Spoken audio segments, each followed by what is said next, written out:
Good afternoon. I'm Jim Burris, local host and senior producer for All Things Considered on 90.1 WABE. Welcome to the Atlanta Press Club Loudermilk Young Debate Series. This is the debate among candidates for City Council Post 3 at large. Let's meet the candidates. They are in alphabetical order. Jacki Labat is the president and CEO of a business management consulting firm.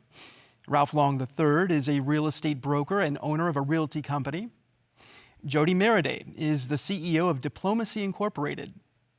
Keisha Waits has represented District 60 in the State House of Representatives since 2012. Ms. Waits is under the weather today and is thus represented by an empty podium.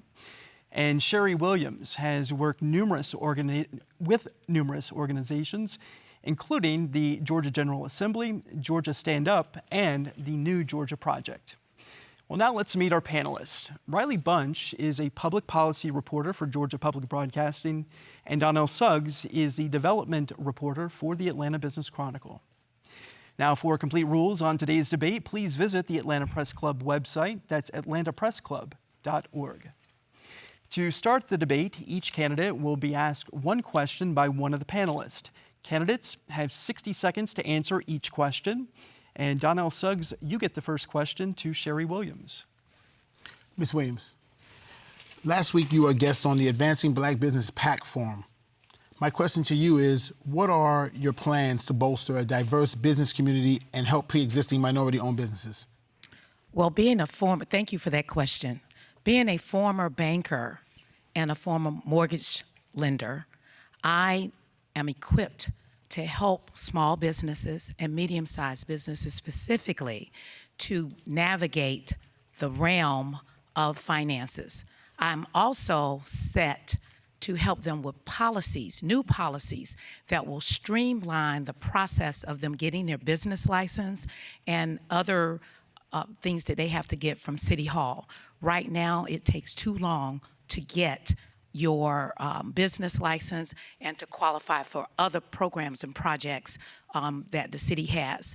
And one of the things that happens periodically, just like with the PPE funding, it was very difficult for small businesses to actually navigate the paperwork and get the funding that they deserved. So I want to streamline that process and help them. Thank you. And Riley Bunch, please ask your question to Ralph Long.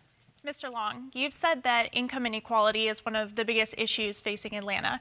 What is your policy plan to tackle wage disparities and recruit higher-paying companies to the city? Thank you for that question. As a former member of the General Assembly, I believe in being accessible and accountable, giving out my cell number regularly, 770-616-2130. I plan on having annual town halls, perhaps 3 or as many as it takes in different areas to let people know, my constituents in particular, to what's going on, what's on the menu, what's coming down on the pipeline from the federal government to the state government to local government.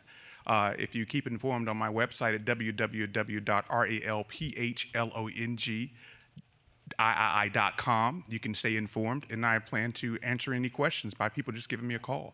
I think having that experience and being a former legislator gives me the experience to most definitely break down any question for people who have any questions for me as their candidate for City Council Post 3 at large. All right, Donnell Suggs, please ask your next question to Jacki Labat. Ms. Labat, under the Why I'm Running tab on your campaign website, you state that you are, quote, disheartened to see the city we love and the communities in which we live being diminished. If elected, what, if anything, would you do about correcting that? Thank you for that question, and that is indeed why I'm running. I've lived all over Atlanta, born and raised in Southwest Atlanta, and my husband and I have raised our family from West Midtown to Buckhead to Midtown to downtown. And I can tell you that our city has changed, and the way that people view their safety, it's personal. And regardless of statistics, I think right now we're in a pivotal time for Atlanta. We need collaborative leadership. We need to come together. My platform, Together We Can Build a Better Atlanta, is not just a catchphrase. It really does mean that whether we're talking crime and public safety, affordable housing, youth engagement, our seniors, there's no way we're going to take this city forward without some compromise and us working together. So people don't feel safe. Atlanta is just really, really in a pivotal juncture, and I feel that I'll bring that fresh leadership to take Atlanta where we need to be. Riley Bunch, please ask your question to Jodi Merriday. Dr. Merriday, one of the biggest points of contention during the pandemic was how and when children should return to schools. What is your plan to bolster education while COVID is still a safety concern? Most importantly, we have to prioritize not only the safety of our children, but the safety of our educators. Quintessential to succeeding in Atlanta is that we have a safe, healthy, happy, and consensus-built community. I think it's important that we listen to parents. As ombudsman to Atlanta Public Schools, I addressed 1,600 community-based concerns following the cheating scandal to ensure that everyone believed that they had a seat at the table and that their voices were going to be heard. So I think the most important thing that we can do is build the consensus collectively based upon what it is that teachers, parents, and safety in terms of health professionals guides us to do. At the forefront of all that we do needs to be keeping our children safe, preparing for their future, and ensuring that they are top of mind in everything that we do. All right, thank you, candidates. That concludes the first round of the debate. The candidates will now ask a question to an opponent of their choice. Each candidate will have 30 seconds to ask that question, 60 seconds to respond, and the candidate who asked the question will have 30 seconds for a rebuttal. By random selection, Jodi Merriday, you may ask the first question to the candidate of your choice.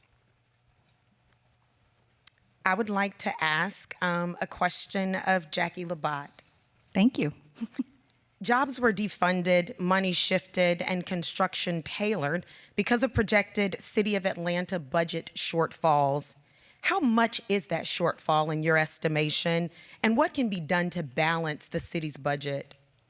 So it's my understanding that we are several $1 million in terms of a shortfall, and I think that the city's reserves are actually not where they should be and not where they could be. I do think that the mayor's plan, our current mayor and the current administration's plan to utilize federal funding to balance the city budget, and that we as city council members should ensure that placement of those funds is where it should be in a timely fashion. And we should also educate the public. I think we need some sort of portal and a hub. I find too many times in talking with folks across all 12 districts of the city that they're unaware. They're simply unaware. I think that budget input needs to come from all members of MPUs, all leaders across all 12 districts in the city, and I plan to do that. Thank you. And Jodi Merriday, you have the opportunity for a 30-second rebuttal if you choose. I appreciated your answer. I'm curious and would make a statement about the necessity of the collective good being served by looking at American Rescue Funds, how we received them, and generating revenue by way of opportunities for profit-based incentives. And Jacki Labat, it is your turn to ask a question of an opponent of your choice. Thank you. And my question would be for my college classmate, Jodi Merriday. With respect to the decriminalization of marijuana in Atlanta, how do you feel that that law is serving our youth, and what would you do differently, if anything? It serves our youth because far too often the criminalization of activities leads to the disproportionate representation, particularly of youth from our districts 9, 10, 11, and 12. I think decriminalizing gives an opportunity for intervention. I think it guides us in the direction that we need to go with our youth, partnering beside them, looking at youth employment opportunities and redirecting them by way of the items with which they are engaged. An ounce of prevention is worth a pound of cure. Decriminalizing acts like marijuana allows us an opportunity to ensure that we don't incarcerate individuals or get them engaged in the system unnecessarily.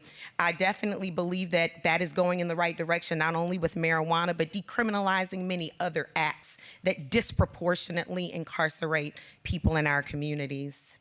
And Jacki Labat, you have 30 seconds if you so choose for a rebuttal. Thank you. Just quickly, I want to thank you for your answer. And I just want our viewers to know that I feel personally as though that particular ordinance is falling short. I think it's incomplete. I think that we are encouraging our youth to engage in marijuana smoking, and I don't want to see them locked up. I don't want to have mass incarceration, but what I do want is for them to be able to work, and I want our city and our government to work with employers to find employment for these youth and waive that requirement in terms of the drug testing. That, I think, will complete the process. All right, and Sherry Williams, it's now your turn to ask a question to a candidate of your choice. Thank you. I would like to ask my question to my opponent, Jacki Labat. Yes. I'm the person that people call when they want to get things done across the city.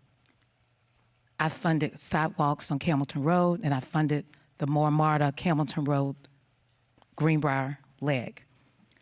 Are you running on your husband's name? Or are there projects that we are unaware of that you've advocated for and had funded for the city over the past few years? Thank you for that question. Actually, I am not running on my husband's name. Actually, my last name is Labat as well, and he stands on his reputation, and I stand on mine. Thank you for bringing him up, though, because I want to applaud him for doing an excellent job for the citizens of not just Atlanta, but all of Fulton County. With respect to my platform and my accomplishments, I spent 25 years as an executive assistant. I was the brains behind many CEOs in the city of Atlanta. I was the most sought-after executive assistant for many, many years. I've been asked to go into public service, and I do believe that I have a lot to offer in terms of intellectual honesty. I pioneered several youth engagement initiatives. I'm an active community service member. I've always been a mom first, and this will probably be my first foray into my own personal, almost selfish political career because it serves me and not just my family. You can see that all of my volunteer civic and engagement has surrounded my kids and my husband over the years. Thank you. And Sherry Williams, you have an opportunity for a 30-second rebuttal if you choose. I just want to say that I respect your answer, but I also want to say that there's a lot to be done in the community, and not being engaged in the policies that people need to improve their quality of life is very discerning, and that I would hope that the voters would choose someone who has been out in the trenches making sure that their quality of life is increased. Thank you. Ralph Long, you get the final question in this round. Wow, okay. Well, I'm going to keep it nice. You want to reelect, well, my question is to the Keisha Waits, who's not here, of course. And my question is, you won re-election to the state legislature in November 2016 and then resigned only a few months later to run for another office. Your resignation cost the taxpayers to have to pay for a special election to fill your House of Representatives seats. How do you assure the people of Atlanta that you are committed to this work and that you merely see it as a stepping stone to the next political opportunity that comes available? And since Keisha Waits is represented by an empty podium, of course, we cannot get an answer from that, but you do have a chance for a 30-second rebuttal based on what you think her answer would be. Well, I'm a former member of the General Assembly, and I pride myself on having a direct connect with people. I don't run for frivolous gain or for political gamesmanship or just to ingratiate my own self, just for the opportunity. I run to make a difference because I'm a public servant, not a politician. And I wish that in our community, we had more people who are aspiring to run for office without a particular agenda in mind. And that concludes our second round. For those who are just joining us, this is the debate between candidates for Atlanta City Council Post 3 at large.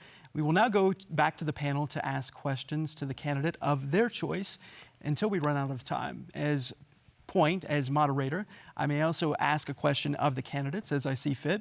I will determine when a rebuttal is appropriate. Riley Bunch, you get the first question in this round.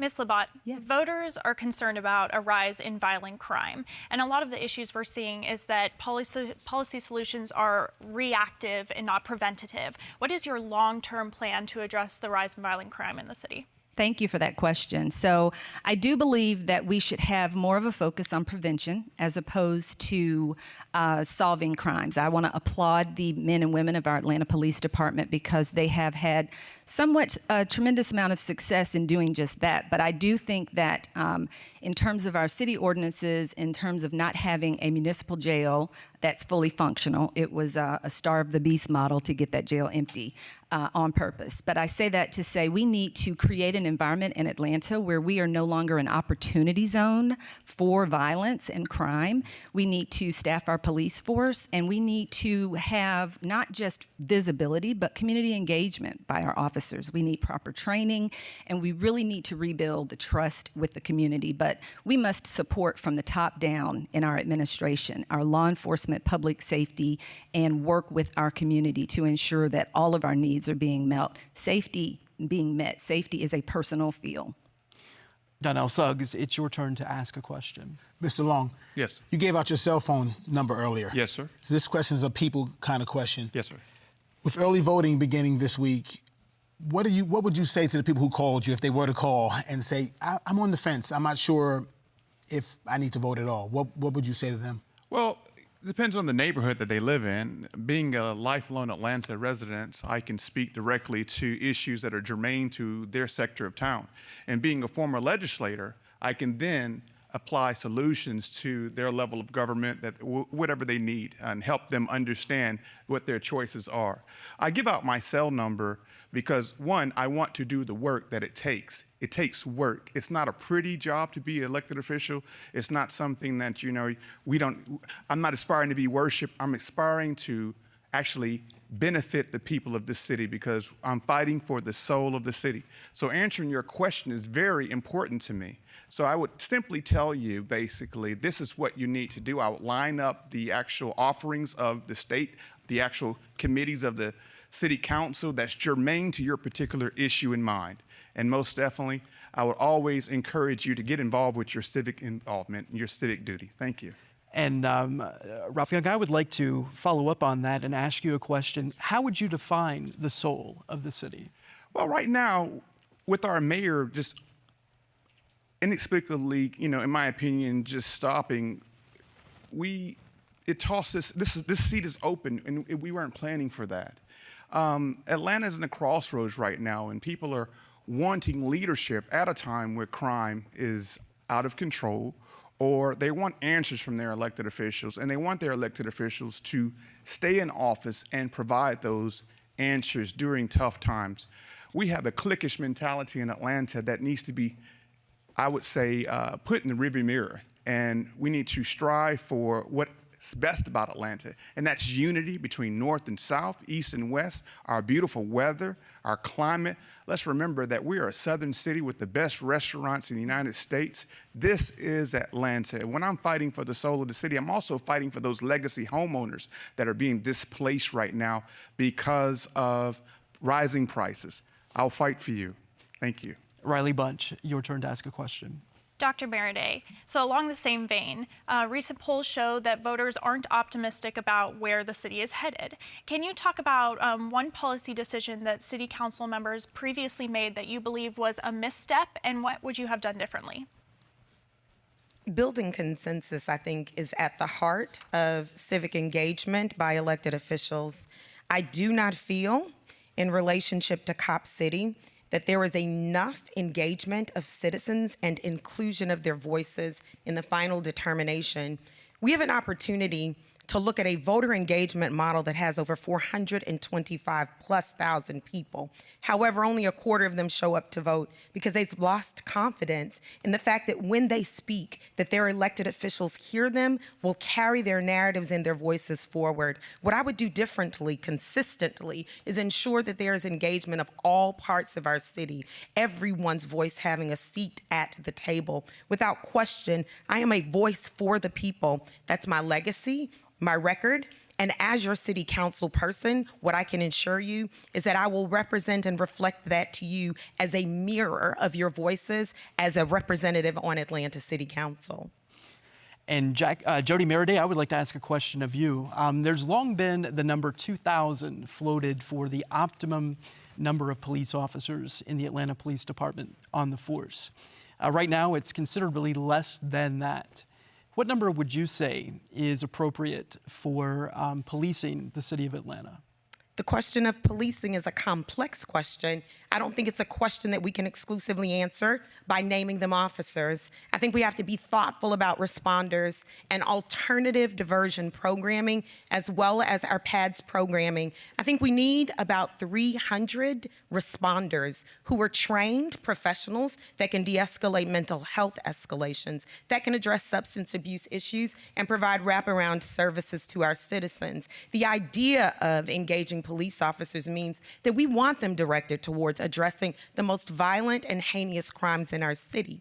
However, when we're looking at that allocation of 2,000, my recommendation is that we be thoughtful about proportionality in relationship to crime. And if 2,000 is even potentially a number, what we're actually thoughtful about is 1,600 to 1,700 officers and 300 person staffing PADS 24 hours a day. Thank you. Mr. Suggs, it's your turn to ask a question. Ms. Williams, Yes. you mentioned earlier your community engagement. Yes. And from what I understand, you're an usher and you work in certain ministries at your church. Yes. My question to you is, how important is it for a member of city council to be engaged in their community in any particular way? Well, thank you for that question. The foundation of all communities, especially in the Black community, is rooted in our churches. Regardless of what your religious affiliation is or what your thoughts are, it's the church that has always foundationally been there for us during good times and bad.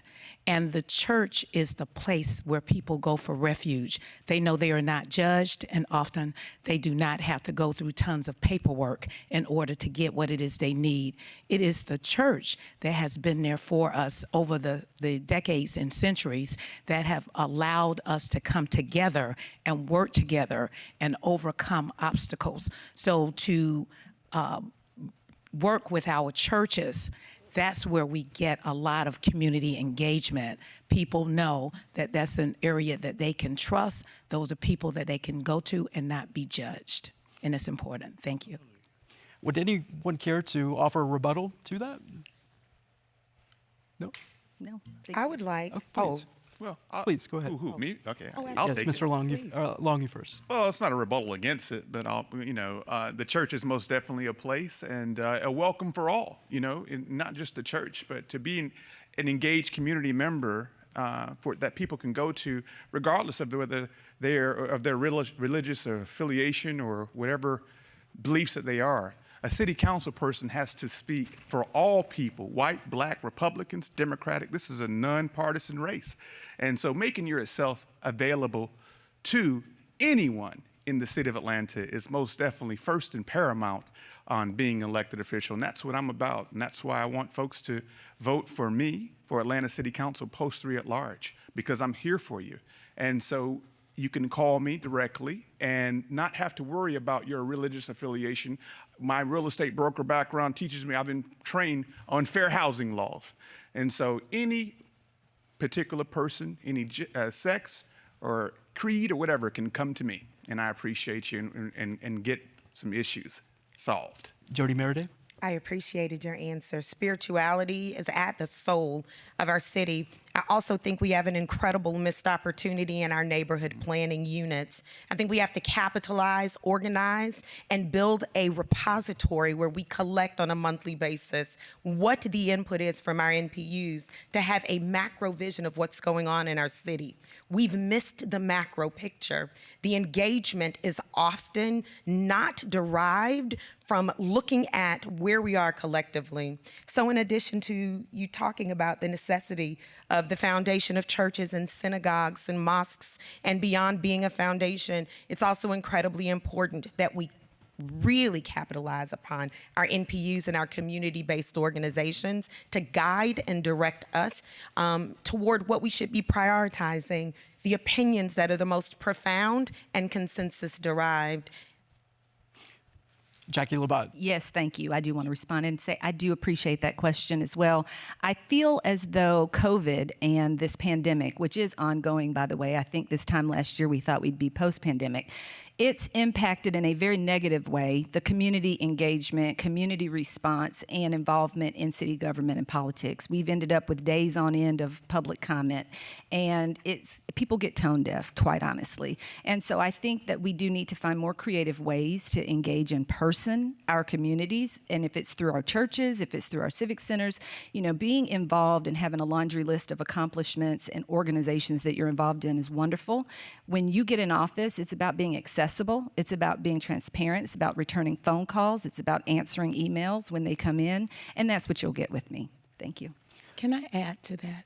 Please. I just want to add is that I appreciate my opponents agreeing with me, but I also want to add that through my foundation at the church, I'm also engaged with several community organizations, and churches are clearinghouses, and they also refer people where they need to go if they can't help them. So because of my experience with community engagement, I'm also the go-to person for municipalities when they want to make sure they reach the right people. Thank you.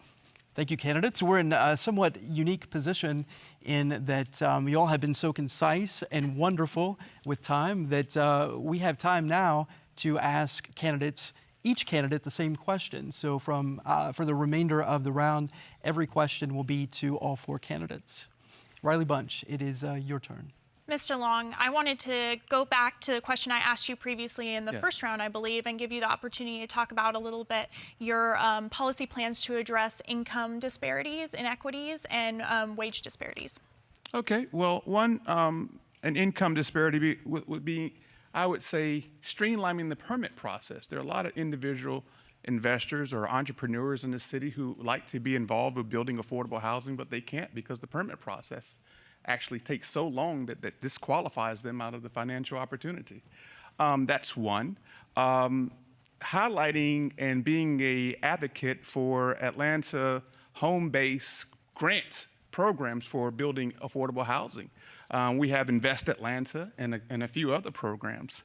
There's a myriad of opportunities, like I was saying in my question, and perhaps I didn't round third base enough, that making those things available, the knowledge of what's available is the problem, actually, because sometimes we have a lot of good programs that are already on the books. Our government, we're not going to throw out the baby with the bathwater, but there are particular things, and sometimes people just don't know about them for the lack of communication. And that's why I gave out my cell at 770-616-2130, because I want to be accessible to tell people. All right, and Jacki Labat, we'll go to you next. Yes, thank you for that question. And for me, being endorsed by the American Federation of State, County, Municipal Employees and Federation of Public Service Employees, meeting with them, this falls into two categories, so it seems. It's the hourly wage earners who would like to make a livable wage and be able to live in the city limits of Atlanta. It's also small business owners. So I think that we have to tackle it in a multitude of ways. When you look at hourly wage earners, what are you making? Where are you trying to live? What could you make if you had additional training? How do we grow people? How do we work with corporate partners to get jobs for some of our young people and others who don't have college degrees? And how do we get into more vocational training for our youth to start them out early? They can partner, shadow. I'm on the advisory board for LEAD, and we work with youth to shadow in corporate jobs, and they get exposed to business environments they never even thought they'd step foot into. But I say that to say we have to pivot with our small business owners and have them realize if you don't have a viable COVID pandemic business model, we may have to help you pivot. Sherry Williams, we'll come to you next. I would say in order to deal with the income disparities, what I would do first and foremost would be to make sure that we have training available for current jobs that are in demand, and also to have a pipeline of jobs that are going to be available in the future. We know what jobs are going to be available in the future, and we know the ones that are in high demand right now. So right now there's a disconnect. You have a workforce over here and you have jobs over here. It is no longer acceptable for Atlanta to be the tale of two cities. After all, this is the birthplace of Martin Luther King Jr. We are the jewel of the South. So we have to use best practices from all across the country and make sure that we are the model for the nation and not the laughingstock of the nation.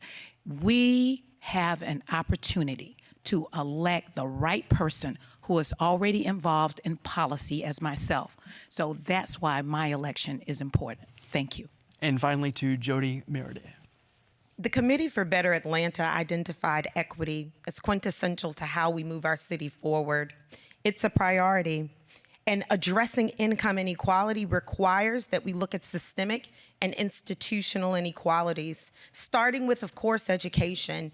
I am endorsed by the Georgia Working Families Party, as well as the Committee for New Georgia, because I will prioritize addressing not only income inequality, but the necessity of quality education for all children in the city of Atlanta and the state of Georgia.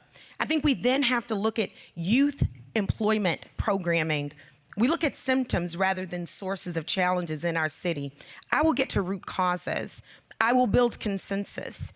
And beyond looking at those disparities, I will introduce conceptually the necessity for an increase in the livable wage that can be earned and the one that is paid to ensure that when we're looking at income equality, we address it. Thank you, candidates. I would like to ask a question, and we'll start with Sherry Williams. The City Council is a nonpartisan race. Should it be, and does party affiliation matter? Thank you for that question. I think just as with other major cities across the country, that City Council should remain nonpartisan. We need to get to what the people need versus who likes who and party affiliation. I think it allows us the opportunity to work together without having those labels. And it is, again, why my election is so important. I've worked at the Georgia State Capitol. I've worked at City Hall, at the Capitol. I worked on both sides of the aisle. I worked for 9 Republicans and 5 Democrats, and they were all committee chairmen. So I already know how the process works. I have advocated at the city, at the state, and at the Atlanta Regional Commission, and at MARTA in order to improve the quality of life through these policies. And when you already know what to do and you've already funded people, then I can do more to help more people across this wonderful city be the model for the nation. Thank you for that. And next we go to Jodi Merriday. Yes, we had a national momentum that almost destroyed our nation, and it was about partisan politics, deeply problematic. Atlanta is a city that's too busy to hate.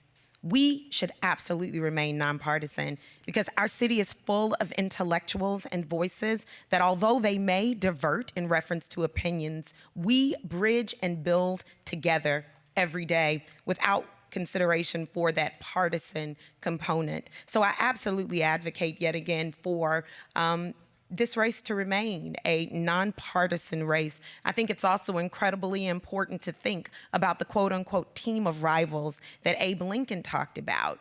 Just because I don't agree with you does not mean that I have to then have discord against you. I think it's our collective good that is served when we implore each other to be democratic, to be inclusive, and to ensure that we are listening to each other. Ralph Long. Yes, it should be nonpartisan. I'm actually relieved about that.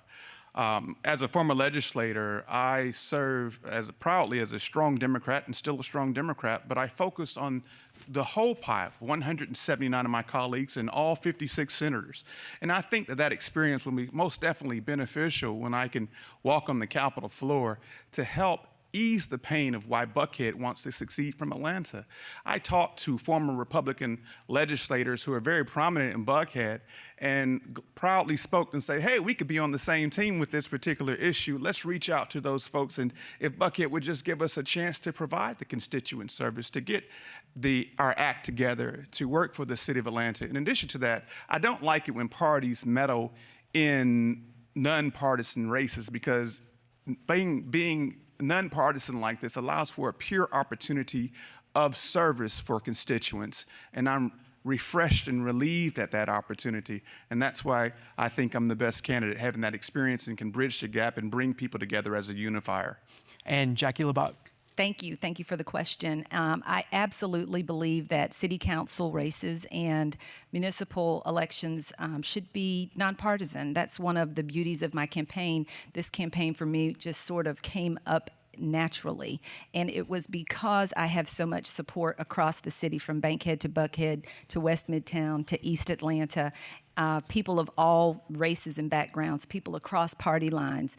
I am a uniter, and I do believe that we can be here all day looking for an election where it was won by 100% of the vote on one side or the other, and we're just not going to do that. I think what you have to do is find common ground.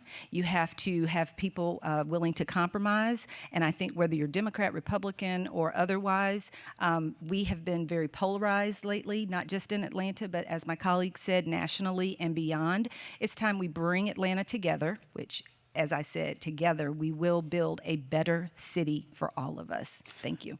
All in agreement. Donnell Suggs. My question is for Dr. Merriday. Dr. Merriday, as a graduate of an HBCU and a longtime educator, I wanted to ask, how important is on-campus safety and a more heightened police presence in the AUC? Again, I think it's necessary to have an inclusive vision of public safety on the HBCU campuses and beyond. I do think it's important because as we're looking at safety, some of the victimization, particularly of women, is heightened between the ages of 18 and 24. If I'm not mistaken, about 47%, if not higher, of sexual assaults occur to young women during that age. I know being on faculty at Spelman College, Clark Atlanta University, and Georgia State University provided a level of insight to me into the necessity of being sure that our students are safe, that they feel safe, and that we're looking at programming for Title IX, as well as other measures to ensure that they are not harmed by any kind of assault or violent crimes on their campus. So from HBCUs to the University System of Georgia, I think it's incredibly important to look at all qualities of safety and ensure that we are secure, that all students are secure, as well as faculty and staff. Jacki Labat. Yes, I do believe that as we look at HBCUs as well as the college system as a whole, we need to focus on the pandemic, and we need to think outside the box, because all of our students haven't even returned to campus. As they do return to campus, we need to take into account not just your public safety, but your physical safety and your health and well-being as well. And we need to incentivize and encourage our institutions to provide a safe environment for our kids. I do think that we should have ancillary support systems throughout Atlanta, because so many of our kids are not on campus, and they're in housing that may be shared apartment, college housing, and so forth, but they need additional resources, and it maybe should not always be the police. Ralph Long. Yes, my brother is the chief of police at a major university in the state of Georgia, and I'm glad he's there. Our kids need the opportunity to be able to study with a peace of mind. You'd be surprised what comes on the campus to distract them, or what comes on the campus to hurt our kids. And a lot of emphasis is put on people who are doing wrongdoing, but we really need to protect, and this includes APS or any other municipality or any kind of other rule. We need to really, really reward and protect those who are trying to aspire to improve their quality of life and everybody's quality of life. And that's what I mean when I'm fighting for the soul of the city. Too often, the folks who are doing the crimes get too much attention, and the people who are actually doing the right thing, wanting to have businesses, wanting to do better and to aspire for things, are distracted by people who are disorderly. And so I really think that that's a great thing, having public safety on city councils, on college campuses. Thank you. And finally, to Sherry Williams. Thank you for that question. There is a need to have police on college campuses. However, I think we need to be very careful in knowing that we don't need more guns on campuses. Maybe we need to look to partner with the campus police to have a program of safety ambassadors. There's a need because students walk around campus all times of night and day. So if they had an escort service that was around and it would allow people to see better what is going on, and we need to get to the root of why people are coming on the campus, and we need to have a stronger gang policy And we need to have a stronger gun policy, because when you get to the root of these people committing the crimes on campus and off, it's typically, especially violent crimes, rooted in the fact that we don't have strong enough policies, and we need to address that immediately. And it may not necessarily be with more police officers on campus. All right, thank you, candidates. I have a question for you, and that is, it is the City Council's job to work with the mayor, and sometimes that goes very smoothly, other times it doesn't. How important is it to have a good relationship with the mayor of Atlanta, whoever that person may be? Jacki Labat, we'll start with you. Great question, and thank you. I think it's extremely important. You may not want to go home and sit down and invite that person over to your house, but I think that having a good working relationship with the mayor, with your fellow council members, with other municipalities, with the state, and with federal elected officials, it's just critical. I mean, relationships, and oftentimes it's conversations that aren't even had on camera. It's conversations that aren't in formal meetings. It's being able to meet in the middle and know that you may have to compromise on a portion of either your personal beliefs or your agenda. Now, for us, our whole district, we are representing all 12 districts. And I think that we need to meet in the middle on policies that will move the city forward, and that goes for the mayor and everyone else. Sherry Williams, will come to you with that same question next. I think it's important for the city council members to have a good working relationship with the mayor. However, we know people are as people are, and sometimes that is not the case. While it's important, it's not essential. What is most important is that there is respect and there is courtesy involved, because there's oftentimes when we don't agree. But what we do need to agree on is that the best is done for the citizens of Atlanta, especially those who are underserved and disenfranchised. Regardless of what the relationship is between the mayor and the city council, we are all to be elected to represent and serve. And that is the bottom line, whether there is a good relationship or not. And as a person who is the go-to person when people want to get things done, both inside City Hall, outside City Hall, and across the Metro Atlanta, I'm known as a unifier. I'm the person that's involved in engagement. So I would be the person who is the correct one to make this happen, whether there's a good relationship or not. Thank you so much. And Ralph Long, your response. Yes, whenever you have a chance to make a coalition, it's a treat. Just like up here with my colleagues right here, we all get along, and I feel that whoever the winner is, I can most definitely call them to acquire something, as long as it's for the greater good. I'm working with the governor or the mayor is an awesome treat when you guys can be aligned, as long as it's ethical. If it's not ethical, and it's not for the greater good of people, then that's when I'm going to break course. That's when I'm going to break away. In Atlanta, we have some rubber stampers and some people who actually riding coattails, and they make deals before elections are even won. And then no matter what legislation comes down the pipeline, whether it's beneficial to constituents or people, you have rubber stampers who actually go along with the get-along gang. And that's when it gets out of hand. We must be independent and pass legislation that's for the greater good of the constituents that we take an oath to serve. All right, thank you. And Jodi Merriday. Yes, I think it's important to have a good relationship with the mayor. I think it's important to have a good relationship with the 15 others that comprise precisely who advances the voices of our citizens forward. Although we are elected and will be on every ballot citywide, we are representing districts 9, 10, 11, and 12. I've spent 30 years of my life living in those two districts, 10 and 11. I think it's incredibly important that every city council person reflect the voices of their community. So when you speak of the mayor is 1. The city council is 15.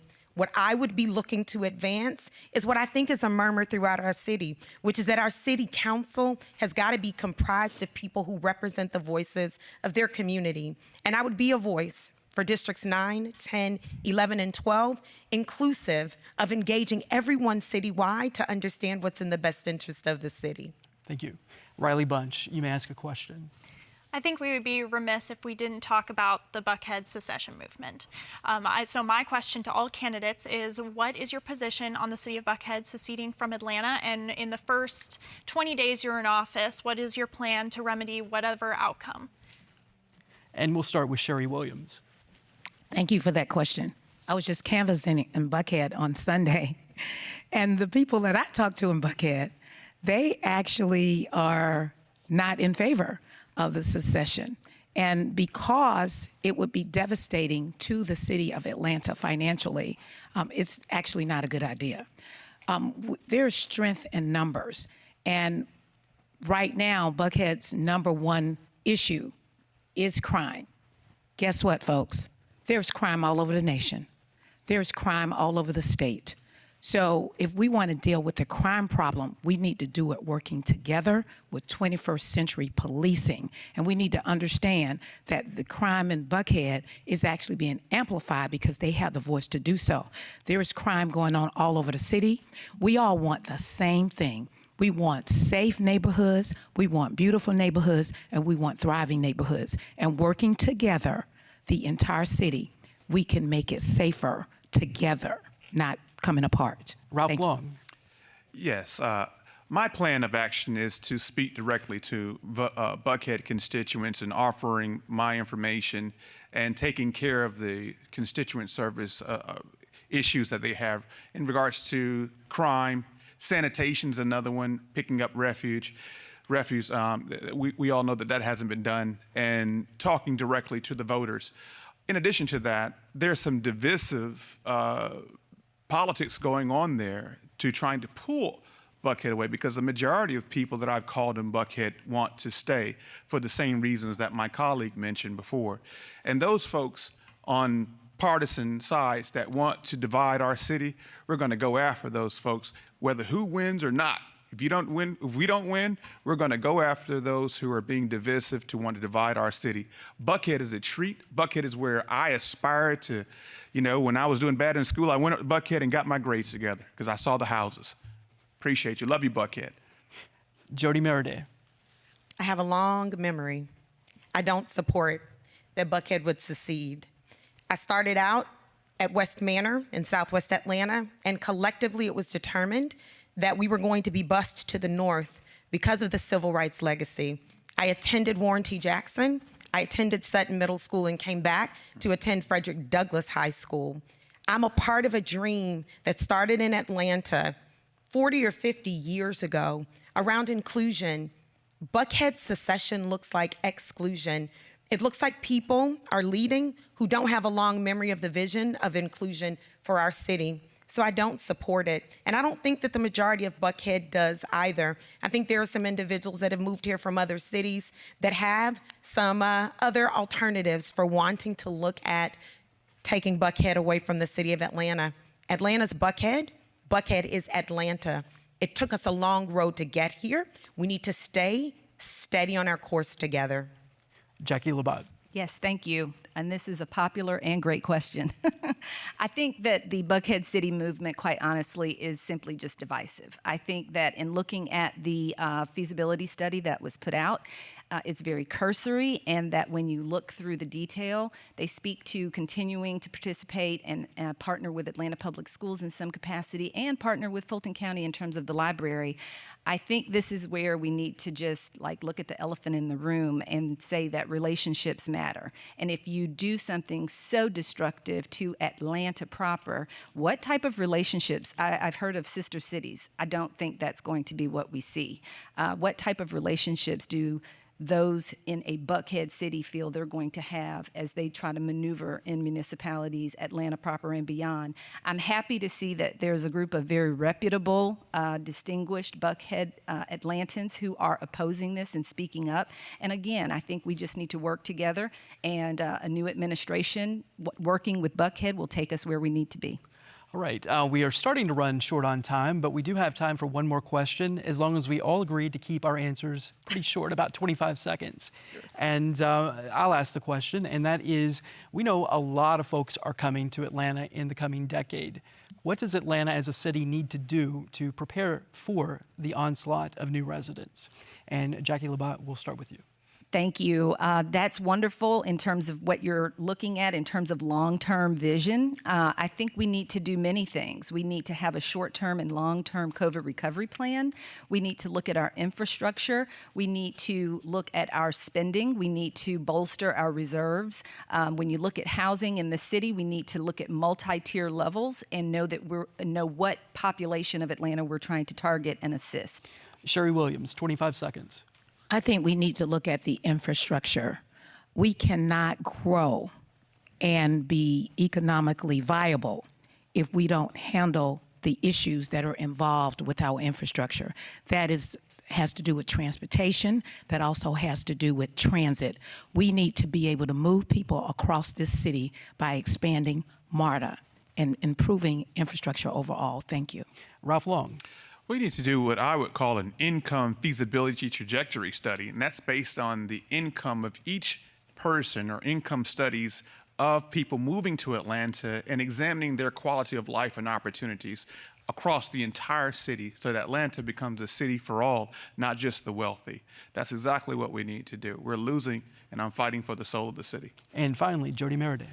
To be prepared, we have to improve transit and transportation. MARTA, renew Atlanta, the infrastructure at the airport. We have to address affordable housing, prepare to house all of those individuals that will be coming to our city. And we have to be sure that visitors as well as residents are safe and secure by addressing public safety as well as criminal justice reform. All right, thank you, candidates. That is all the time we have for questions. Each candidate will now have 60 seconds for a closing statement. Jacki Labat, you get the first closing statement. Thank you, and thank you for having us today. This was actually wonderful.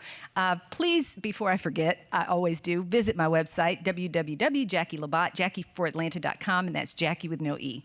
I'm a native Atlantan, born and raised here in Southwest Atlanta, attended an HBCU. My family and I love Atlanta. I've raised my kids all over this city. What we need right now in Atlanta is a united vision. We need collaborative leadership. We need new, fresh energy. We need someone like myself who can touch all 12 districts, because while we have to reside in 9, 10, 11, and 12 to qualify, our name is on the ballot across this whole city. I will prioritize each district, and I also will focus on where this particular post 3 at large is housed, but I feel like we have to be candidates and elected officials for all people. So please, it's hard to get our points across in these little sound bites, but invite me out. I've been across all 12 districts, and I'll Zoom with you. JackiForAtlanta.com. Jodi Merriday. I'm Jodi Merriday, a Southwest Atlanta native and an APS graduate, parent, and former employee. I wrote the grant that led to Atlanta becoming a city of service, served as project manager for Centers of Hope, and de-escalated 1,600 constituent concerns following the cheating scandal as the appointed ombudsman. I'm not a politician. I'm a public servant, and I love Atlanta. My 35 years of experience in crisis-tested leadership is needed, restoring public safety and reforming criminal justice, funding and building affordable housing, and improving roads and transit are my top 3 priorities. I've been ranked well qualified by the Committee for a Better Atlanta and endorsed by the Georgia Working Families Party, the Committee for a New Georgia, Atlanta Realtors Association, and the Atlanta Commercial Board of Realtors, and the Black Slate, because my platform represents the issues that are the most important to Atlantans. Let's win together. Sherry Williams, you have 60 seconds for your closing statement.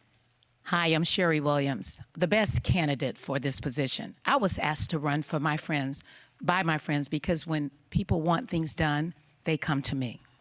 Because of the work that I'm doing across Atlanta, and specifically with MARTA, with GDOT, with the Atlanta Regional Commission, and with City Council, combined with nonprofits, I have been able to get sidewalks funded and get traffic signals and other public safety projects done. As a native Atlantan, I am serious about Atlanta's future. A graduate of Charles Lincoln Harper High School and a member of the historic Ebenezer Baptist Church. I am extremely involved with all 25 MPUs, with the Atlanta Planning Advisory Board, and all across the city and the state. Being a tale of two cities is no longer acceptable. I need to be at the helm. I will fight for Atlantans the same way I fought breast cancer all 4 times. I will not give up, even when it looks bleak. All Visit right, thank you so much for that. And Ralph sherryforatlanta.com. Long, you have 60 seconds for your final Thank closing you. statement. My name is Ralph Long. I'm a former state legislator, a husband, a father. And when I was a state representative, I cleaned up my area. I cleaned up Metropolitan Parkway. I cleaned up Sylvan Hills. I led that area into what is the amazing communities that they are today. I take no mess. I'm not part of the get along gang. I'm going to work and build coalitions to keep Buckhead from succeeding. I'm going to work with MARTA as I have before to convey the importance of MARTA. I'm going to answer the phone, not just because I'm elected. You won't hide. I'm not going to hide. I'm going to actually focus on potholes, stop signs, code enforcement, and the issues that are germane to City Council. I'm going to expanded sidewalk coverage is another thing. And I'd like you to go to my website at www.ralphlongii.com or call me to hear my ideas at 770-616-2130. Thank you. And that concludes our debate. We'd like to remind voters that Election Day is Tuesday, November the 2nd. Early voting has already begun. Our thanks to the candidates and to our panel of journalists. We'd also like to thank the Atlanta Press Club for arranging today's debate. For more information about the Atlanta Press Club and all of the debates they will host this election season, please visit atlantapressclub.org. I'm Jim Burris. Thanks for joining us for the Atlanta Press Club Loudermilk Young Debate Series.